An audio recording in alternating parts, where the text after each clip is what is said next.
Assalamualaikum warahmatullahi wabarakatuh. Oke, kesempatan berikutnya ini lagi narasumber yang tetap akan kita nanti pokoknya kehadiran. Banyak pemikiran-pemikiran beliau bukan hanya sekedar diucap tapi juga tertulis di dalam buku, tertulis di dalam media sosial, banyak komplit deh. Bang Nurdin. Siap.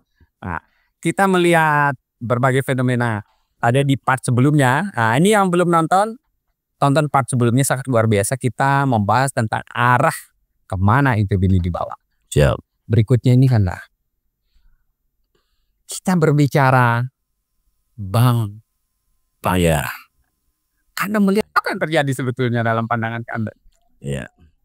Jadi begini sebenarnya. Ya. Saya ini termasuk orang yang mungkin dianggap terlalu cerewet lah, atau kemudian apa istilahnya orang-orang itu ya, bahwa saya ini melihat Bank NTB itu karena saya punya catatan sejarah panjang juga gitu. Ya, tentang bank daerah kita ini. Ketika saya di DPRD Kabupaten Sumbawa dulu, ya, waktu itu saya menjadi pimpinan DPR. Ya, saya merasakan betul, ya, bagaimana kita menyisihkan uang, ya, uang rakyat ini kita sisihkan dari APBD kita, gitu kan, untuk menjadi penyertaan modal, ya, untuk mengejar misalnya permodalan bank ini, gitu kan. Nah, demikian juga kabupaten kota yang lain pasti mengalami hal yang sama. Dari mana uang ini? Uang rakyat.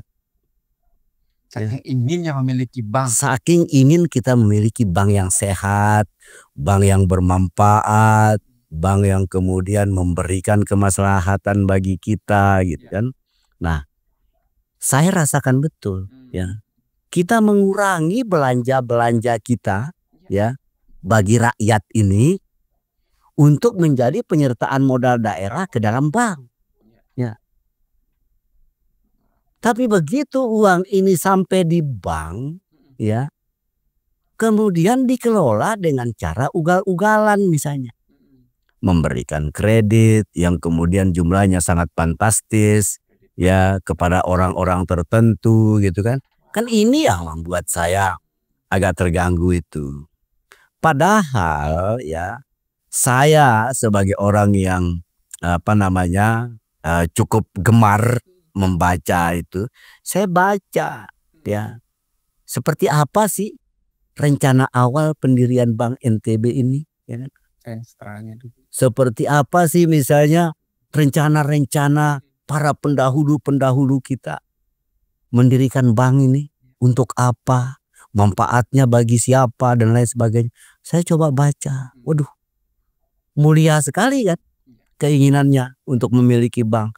Daripada kita tabung uang daerah kita di bank nasional atau himbara dan lain sebagainya di bank, lebih baik kita tabung sendirilah, kita punya bank sendiri, ya. Seperti, ya, misalnya Muhammadiyah lah, misalnya sekarang punya bank misalnya, kan kira-kira apa ide-ide yang melatar belakanginya paling tidak mirip-mirip sama lah, ya.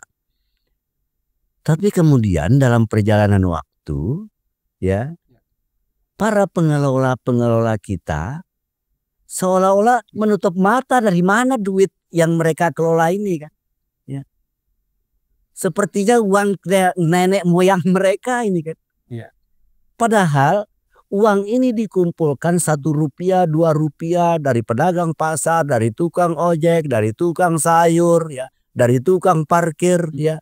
Kemudian mereka jadi nasabah di situ, menabung segala macam.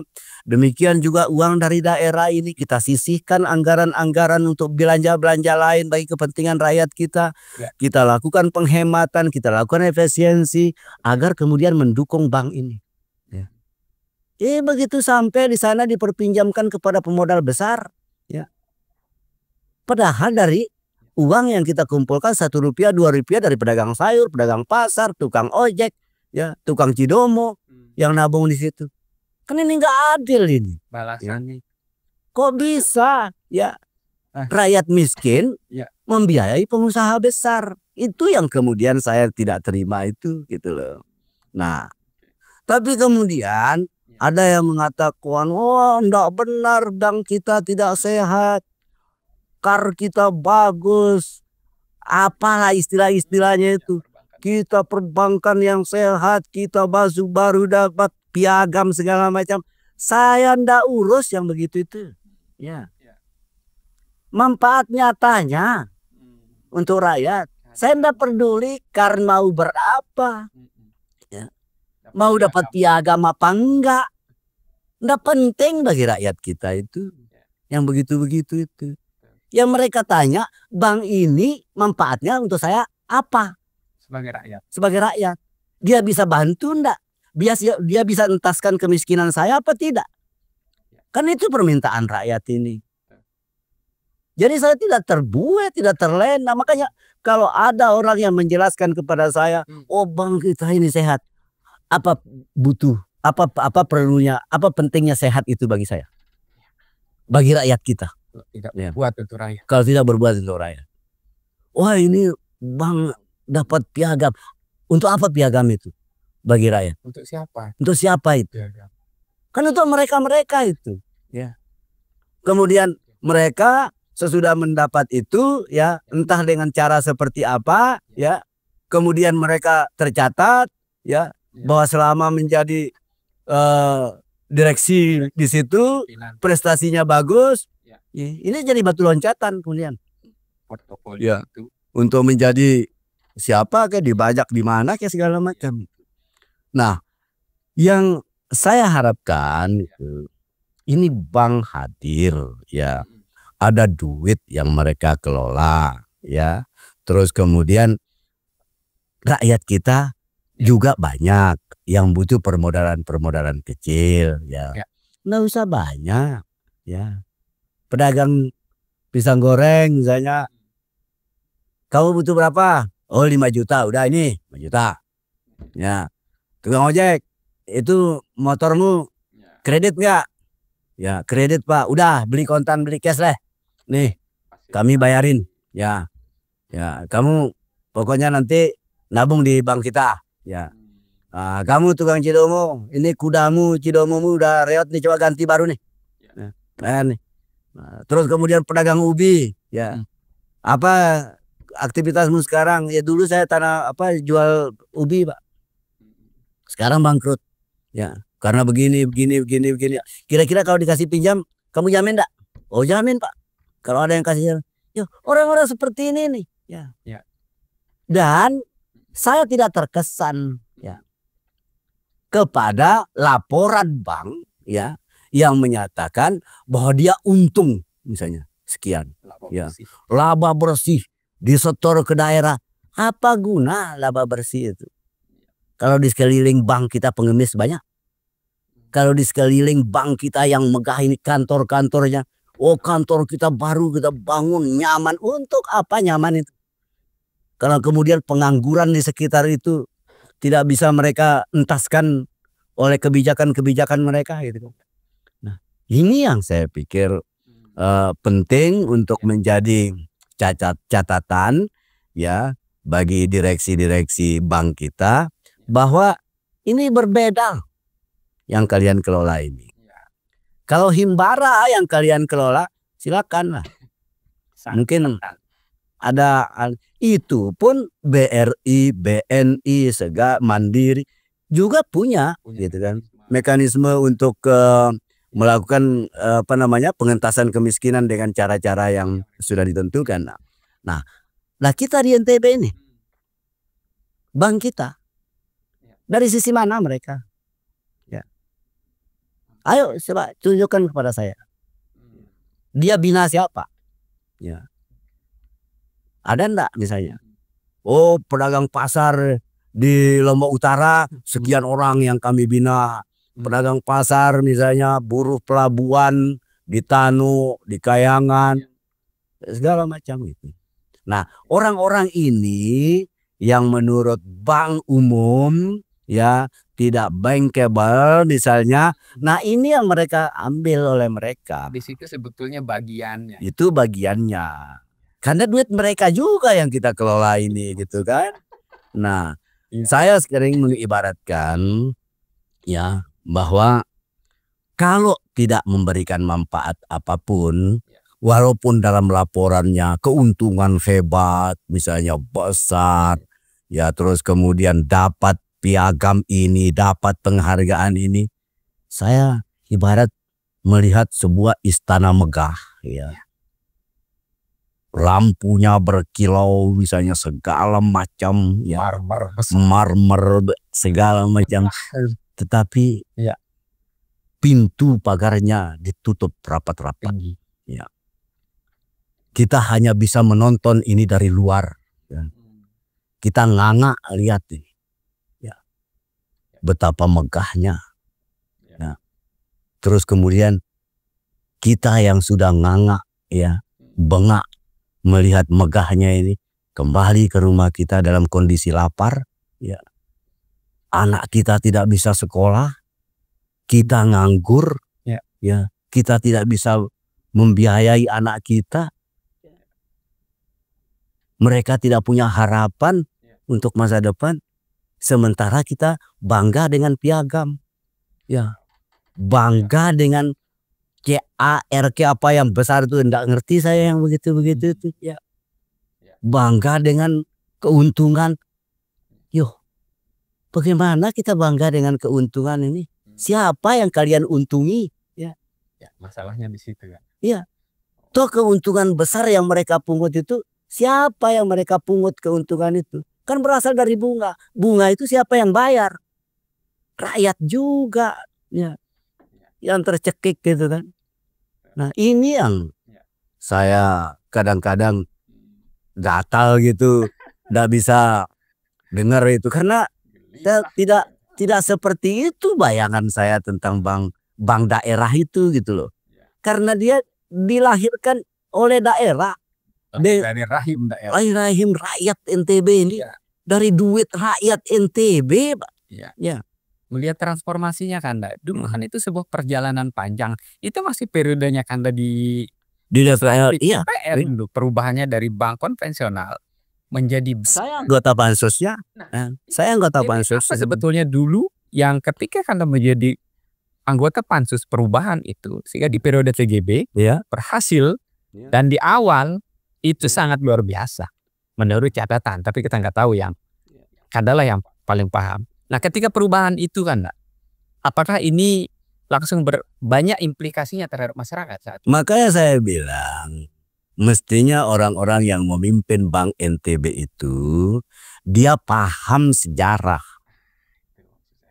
Bagaimana lahirnya, apa cita-citanya, dari rahim siapa ini bank lahir, impian mereka apa gitu kan.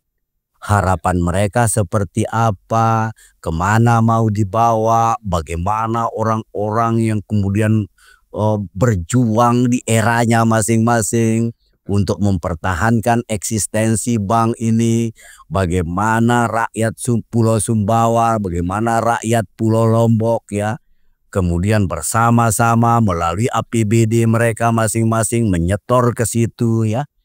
Jadi harus dipahami gitu loh. Bagaimana orang dengan keringat, dengan darah, dengan air mata membangun ini, ya.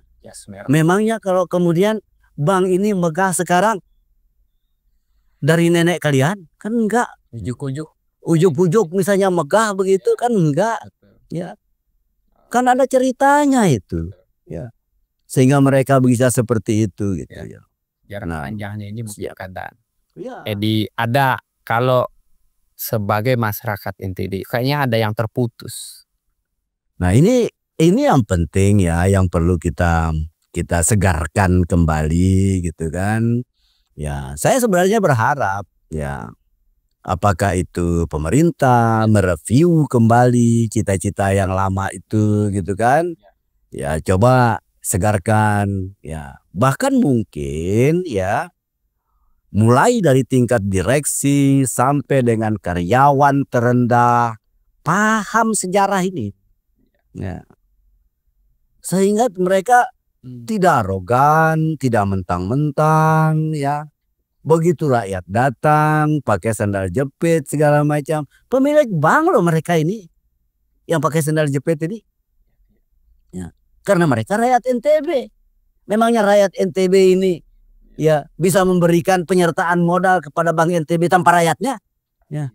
Nah, bisa ada rakyat di balik pemerintah yang ada sekarang ini gitu loh. Nah, sehingga mereka ketika mereka paham, beda dong cara penerimaannya kan. Ya. Ini KTP NTB ini. Ya. Rakyat NTB ini, pemilik bank ini. Sekarang yang mereka ada di otak mereka pemilik bank itu gubernur, bupati, wali kota. Loh, bak keliru. Ya. Gubernur, bupati, wali kota itu mewakili pemilik yang sesungguhnya. Rakyat NTB ini, rakyat 10 kabupaten kota ini, ya. Mereka mewakili. Representasi. Nah, iya. Kalau kemudian ya rakyat ini tidak didengar, kalau kemudian mereka bersepakat, ya, menolak misalnya, ya, penyertaan modal, ya, menolak kemudian untuk menabung di situ, menolak segala macam, kan mereka sendiri yang kerepotan gitu kan. Nah, paham sejarah ini, ya, bagaimana bank itu kemudian dilahirkan, bagaimana perjalanannya, tumbuh kembangnya gitu. Tidak dalam rangka untuk mengenang personal, tetapi untuk mengenang ya bagaimana perjalanan bank ini dirintis, didirikan, dipertahankan dan lain sebagainya. Sudah yang bentuk direksi, ya. Apa harapan Anda sekarang? Seperti tadi itu, ya, belajar sejarah. Bagaimana Bank NTB ini dilahirkan, oleh siapa, dari mana, ya, apa cita-cita besarnya, apa cita-cita mulianya. Ya. Ini penting supaya mereka juga paham, sehingga juga dalam rangka kebijakan-kebijakan ke depan itu selaras. Ya, jangan sampai kemudian mereka tidak memahami sejarah, dia kelola ini, ya, tanpa pemahaman-pemahaman yang seperti yang kita diskusikan ini, maka bank ini akan terputus dari akar sejarahnya. Wow, Kanda. Ya. Hal yang terbesar yang Kanda khawatirkan terhadap kondisi saat ini apa kan? Ya, salah satu yang saya khawatirkan ketika bank yang dilahirkan dari rahim rakyat NTB ini, ya, kemudian melupakan ibu yang telah melahirkan. Siapa ibunya? Rakyat NTB. Ya. Wow. Ketika dia lupa itu, maka ya seperti perjalanan kita lah. Ya.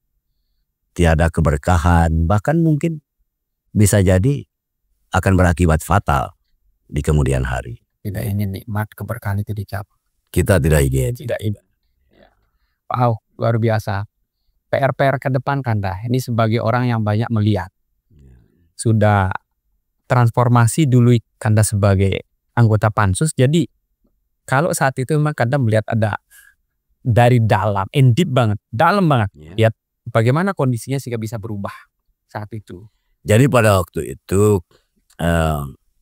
ada rencana besar yang tidak saja terkait dengan perbankan, tetapi itu secara keseluruhan. Ya, waktu itu kita sedang bangun Islamic Center, kita sedang berbicara soal wisata halal, kita sedang bicara soal daerah religius dan lain sebagainya. Banyak kaitannya dengan itu kan.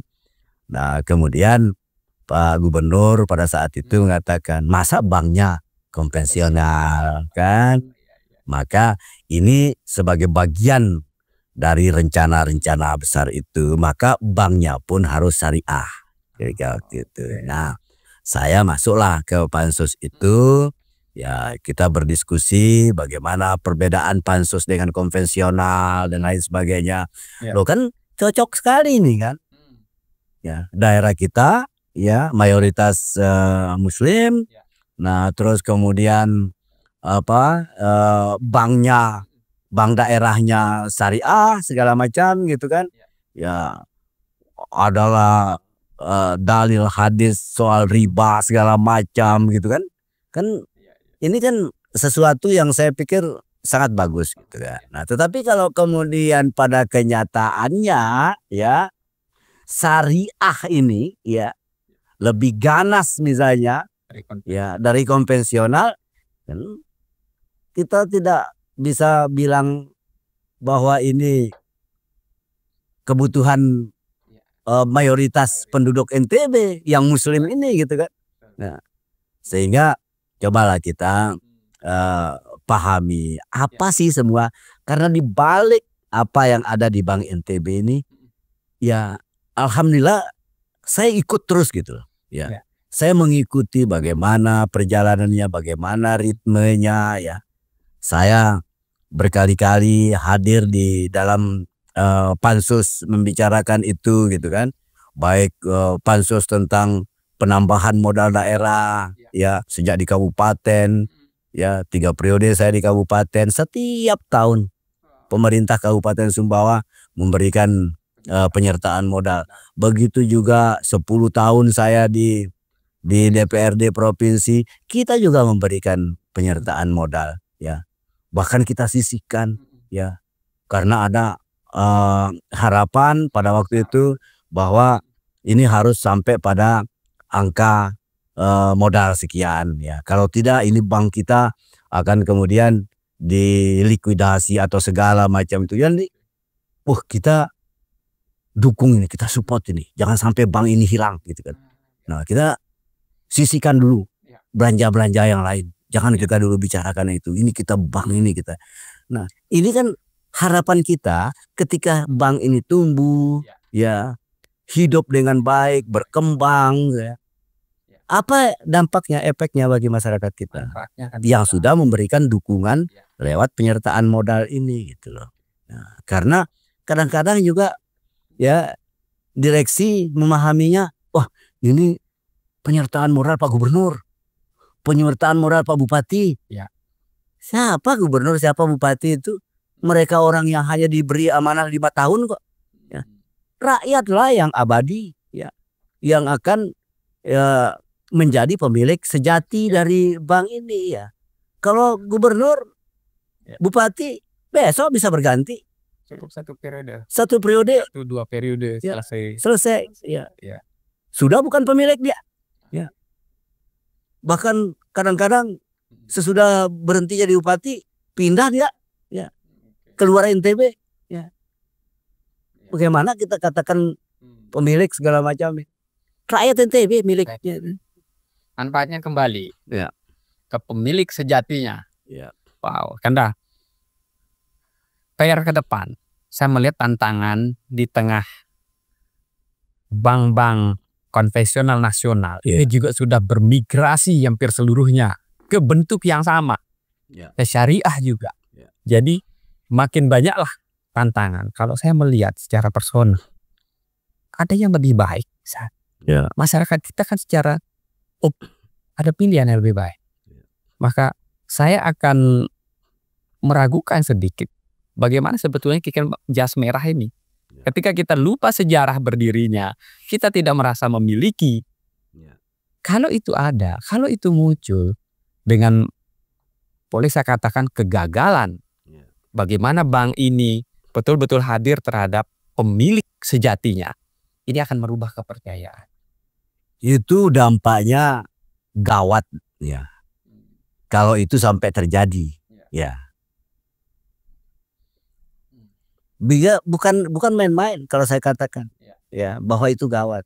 Bisa bubar bang itu.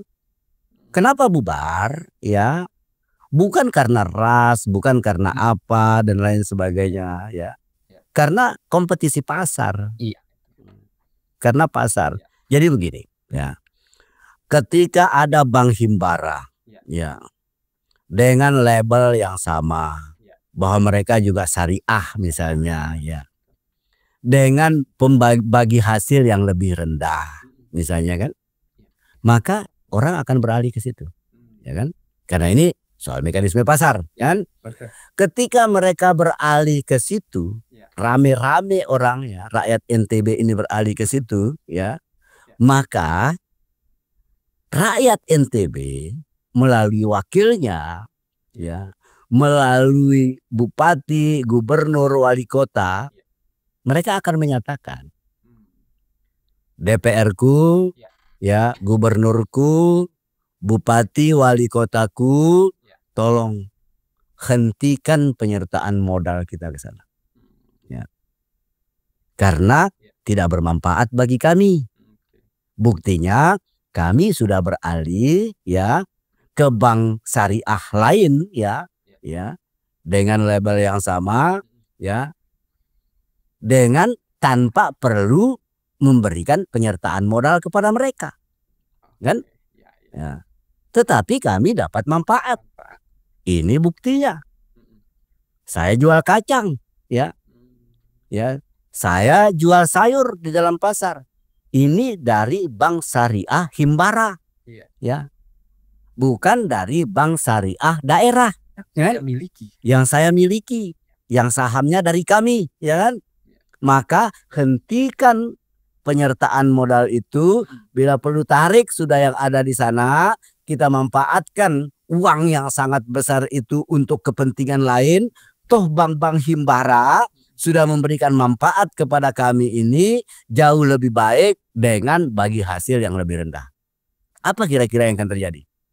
Nah, nggak perlu penyertaan modal loh bank himbara ini. Tidak membebani daerah, tidak membebani provinsi, tidak membebani kabupaten kota. Tapi rakyat di provinsi itu, rakyat di kabupaten kota itu mendapat manfaat dari mereka. Loh, untuk apa lagi penyertaan modal? Kita berikan. Ya. Tarik saja. Ya kan? Nah, suatu hari kalau kemudian regulasi, ya, sikap, regulasi, kebijakan, pendekatan kepada masyarakat kita, sentuhan kepada masyarakat kita tidak dirasakan, itu akan terjadi. Ya, alola akan fatal. Jadi kehadiran tidak bisa dirasakan ketika pemilik tidak mendapat manfaat. Betul. Ini khawatir besar kita kan. Ya, jadi kira-kira beginilah ya. Untuk apa Pak Yusron ya bikin rumah bagus-bagus ya, kalau saya toh juga tidak bisa masuk ke rumah itu. Ya. Gemes baik sudah mau puji-puji rumah Pak Yusron karena saya tidak bisa masuk kan? Terus kita bilang, oh, bagus sekali rumah Pak Yusron. Apa cukup itu?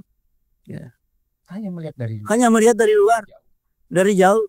Ya, kita datang ditepis, nggak layak katanya kamu dapat, ya, balik kita. Lo terus manfaat dia untuk kita apa? Ya. Jadi kira-kira seperti itulah. Sangat luar biasa. Masyarakat Nusa Tenggara Barat kita sangat bangga dengan apa yang ada saat ini sebetulnya. Betul. Tapi bagaimana harapan-harapan itu tumbuh terus berkembang, ditangkap oleh pemerintah yang menjadi representasi, ya, representasi kepemilikan di sana. Pemilik sejatinya tetaplah masyarakat Nusa Tenggara Barat. Anda sebagai closing, apa yang Anda bisa berikan baik sebagai masyarakat, sebagai pemilik sejati bank daerah kita ini, maupun kepada pemerintah yang merepresentasikan kita, maupun kepada pengurus atau direksi atau apapun namanya yang saat ini diberi amanah. Ya. Bank NTB ini lahir dari rahim rakyat NTB. Ya. Bank NTB ini adalah milik rakyat NTB. Ya. Maka sewajarnya, seyogyanya lah, ya, bila Bank NTB itu memberi dampak maslahat bagi ibu yang telah melahirkannya, gitu. Nah, demikian juga kita berharap ya kepada direksi-direksi yang ada itu agar mereka membolak-balik kembali ya bagaimana sejarah lahirnya bank-bank daerah ini, wabil khusus Bank NTB ini seperti apa, berapa modal awalnya, apa cita-cita mulianya, daerah-daerah mana yang menjadi pemegang saham pertama, berapa mereka setor misalnya kan. Nah, dan coba dilihat berapa APBD mereka sehingga mereka juga nyetor sebesar itu. Kecil APBD dulu itu. Tetapi mampu mereka sisihkan itu.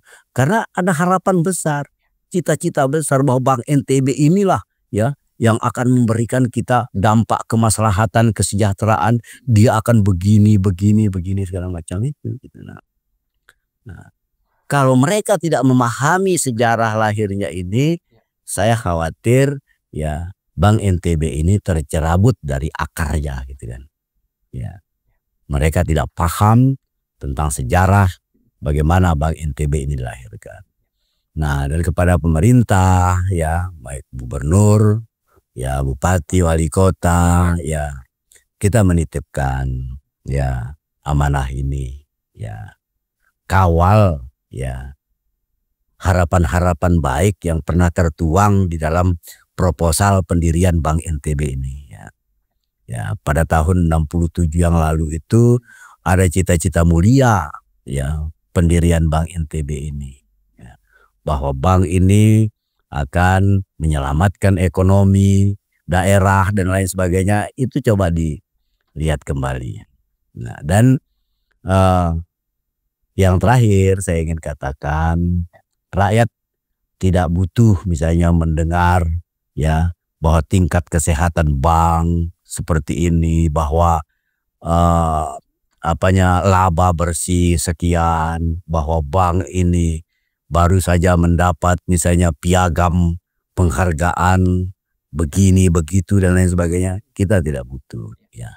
Yang kita butuhkan apa manfaat Bank NTB ini untuk rakyat NTB.